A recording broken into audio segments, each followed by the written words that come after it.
Hello, welcome back to Ellie English. I'm Ellie and today we are going to study or.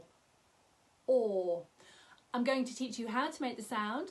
I'm going to give you all the spellings of this sound, all the different ways that we spell the sound, and I'm going to give you a workbook so that you can check your own understanding of this sound. To get that workbook, you need to click the link down there and then it's yours as my gift to you. So, or. Can you see already how much my mouth has kind of changed shape for this sound? Or. You can see, can't you, that my lips are rounded? Or. That my jaw is pulled down? Or. Inside my mouth, my tongue is pulled back? Or. The back of the tongue is very nearly touching the back of my mouth. Or. And you'll notice as well that this sound is long.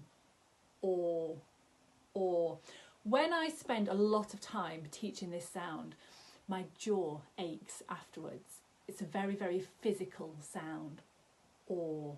As is always the case, there are a lot of different ways to spell this sound. So let's have a look at them. We can have OR, for example, more, door, floor, short, report.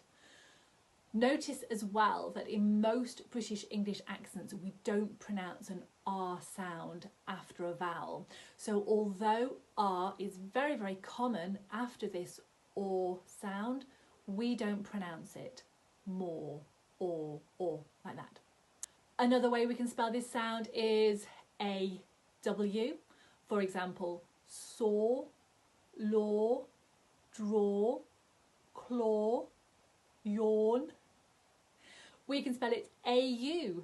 For example, author, autumn, court, fraud.